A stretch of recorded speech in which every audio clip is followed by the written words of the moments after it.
Hey, it's Mike here, and today we're going to be taking a look at a video called I Make $1.3 million a year from my laptop. Here's how, from a channel called Sarah Finance. Now, I've reacted to videos of hers before, and I've had different kind of feelings, different kind of comments from people, so I'm interested to see what she's up to now.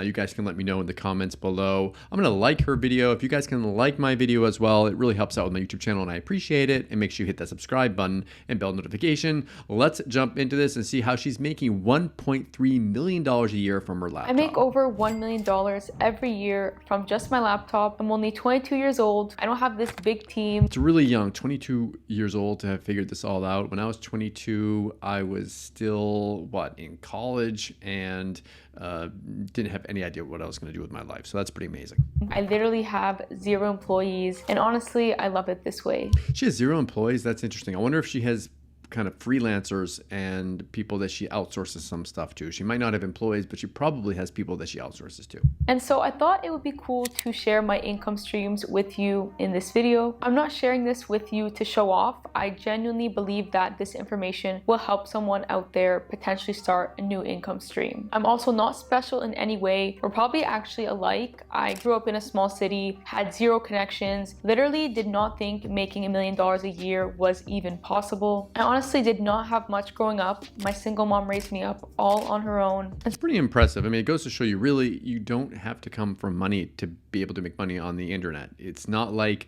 how it used to be where you'd need, like if you wanted to start a store, you'd need money to rent, like to lease it out and to buy equipment and all that kind of stuff and do advertising. Now it's changed the game. The internet is just the great equalizer.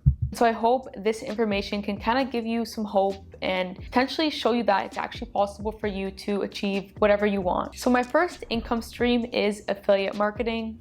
Big one, affiliate marketing. I see it over and over and over again. You see even these YouTube channels that are making money from ads. A lot of times when they share their income sources, affiliate marketing is a huge source of that income. It's a huge source of mine. This month, I made over $44,000 Nice. with affiliate marketing, which is honestly the most I've ever made in a single month. I've been a lot more focused on this income stream and honestly trying to grow it. Now, how affiliate marketing works is essentially you promote a brand's product or service with a unique link that you're given, and if someone clicks on your link and signs up, you make a commission. If you want to start affiliate marketing, the first step is to pick a profitable niche. Honestly, this can be anything.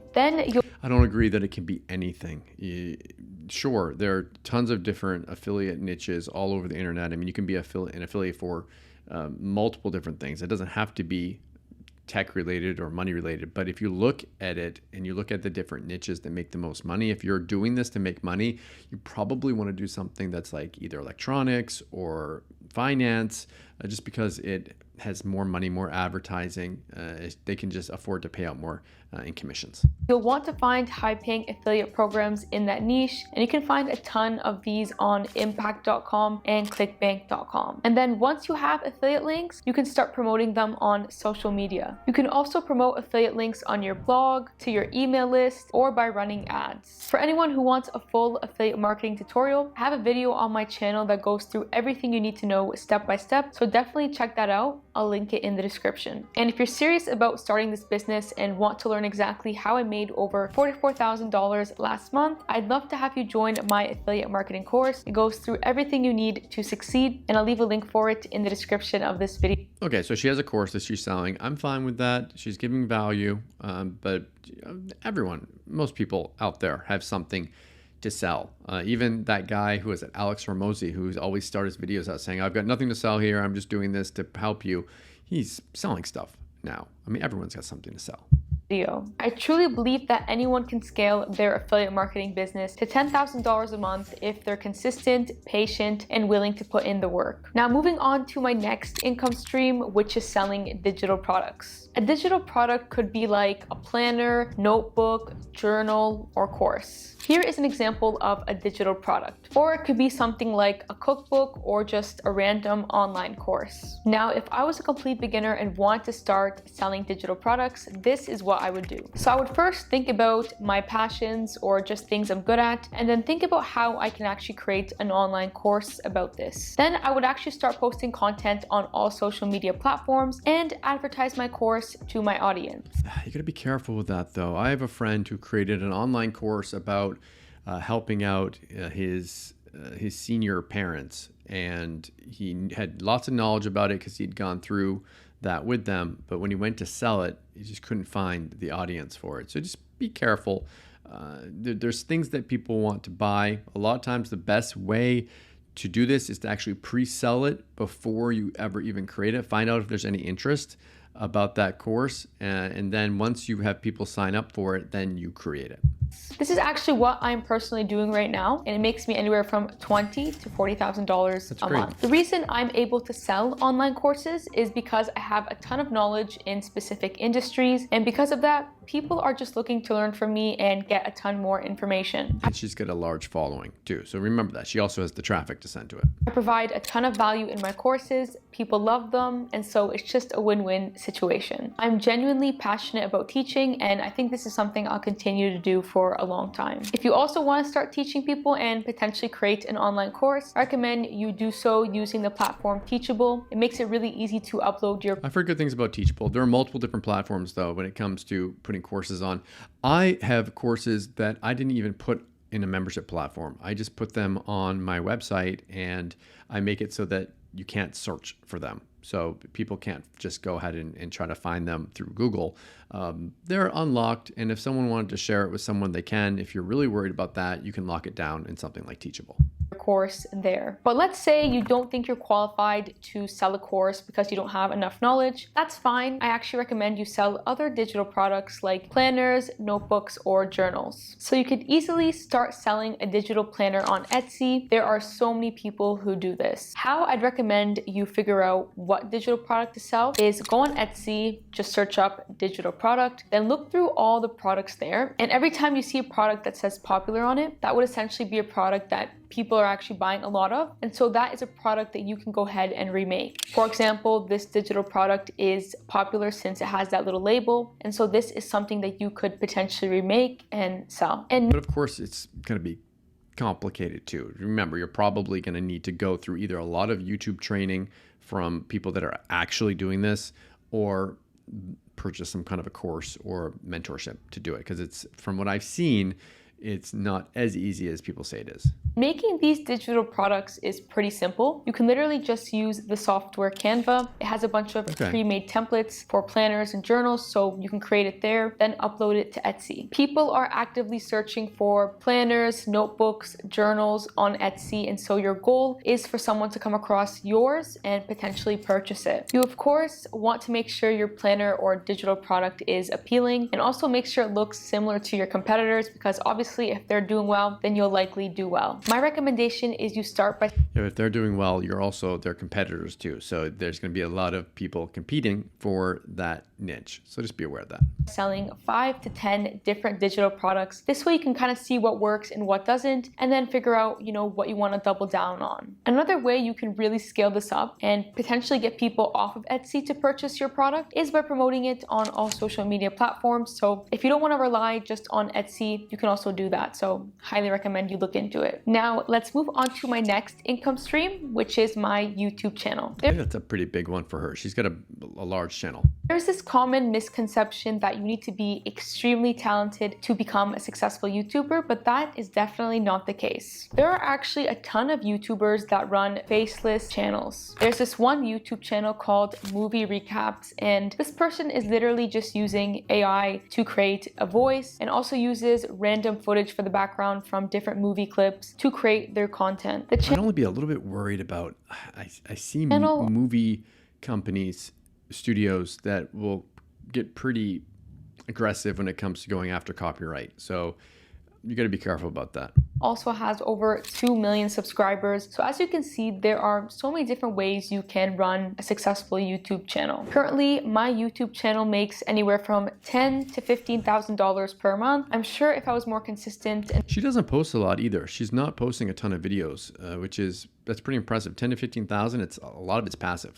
posted a lot more, I could also make a lot more than that. Another cool income stream that comes with YouTube is paid sponsors. So I have a ton of brands actually reach out to me that will pay me money for mentioning them in my video. You'll notice that a lot of YouTubers work with sponsors, especially the big YouTubers. This income stream is a bit inconsistent for me. There's some months where I'm making 0 and others where I'm making 30,000. So it really just depends. It's pretty impressive. The interesting thing about paid sponsorships though is there's a lot of pressure there. Like they're expecting that you're going to get a certain amount of views and they're going to get a certain amount of clicks, which is why I kind of prefer the affiliate model, because they're only going to pay you when you make sales. So it's kind of like you're happy, they're happy, everyone's happy.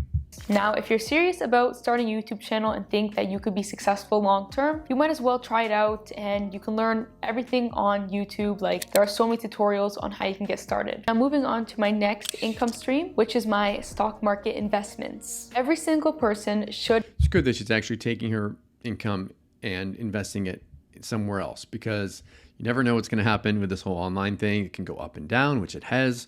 And it's good to have other sources of income. Invest in the stock market. Doesn't matter how much money you have, everyone should be doing it. Now, how investing in the stock market works is essentially when you buy a stock, you're buying a small piece of a company. So you could buy Apple stock, Microsoft, Amazon, McDonald's, and the list goes on. And if you invest in the right stocks, you can grow your money long term, and also it's a great hedge against inflation. For example, if you invested $10,000 in Tesla stock 5 years ago, that would be worth well over $100,000 now. And obviously this isn't a typical return, but you can get lucky sometimes. Most people, I mean, I'll never give you investing advice. I'll always say, do your research, blah, blah, blah. But it's definitely one of those things that it's a lot of time it needs to be long-term. I have investments that I put in that I just don't even look at them anymore, because I'm one of those people that will freak out if it goes down, which they do. They go down, they go up. So I just put them in there, I forget about them, and I keep on plugging away at my work.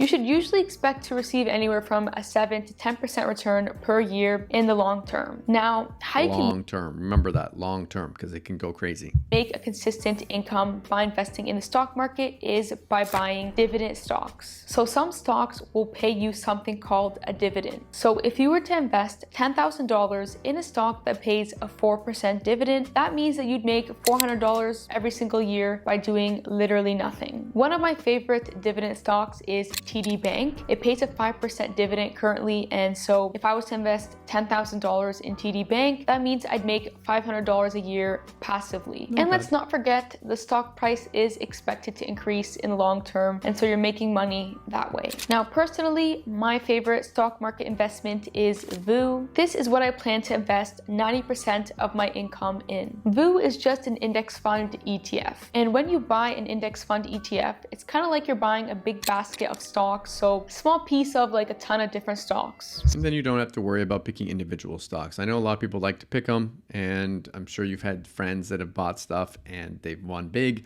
They probably don't like to talk about the ones where they haven't. So, and trust me, most people have had, if they try to pick them, they can't pick them right all the time. So instead of just buying one individual stock, you can buy an index fund ETF and basically buy a bunch of stocks in one. And this is so easy to do because you don't really have to worry or stress about one individual stock, because let's be real, it is risky to buy individual stocks. You don't know if it'll go up or down. But by buying an index fund ETF, it is a lot less risky since you are buying hundreds of different stocks. And it's still risky. Remember, there's always risk involved. So you can sit back and relax when you buy an index fund ETF, knowing that you can earn an average of 7 to 10% per year on your investment. Personally, my favorite index fund ETFs are VU and VTI. They on average give a 10% return per year in the long run, which is amazing. This is definitely not financial advice. Definitely do your own research on these index funds if you decide to invest in them. Now, my next income stream is my real estate investments. Currently, these are making me over $7,000 each month. That's pretty nice. I mean, she's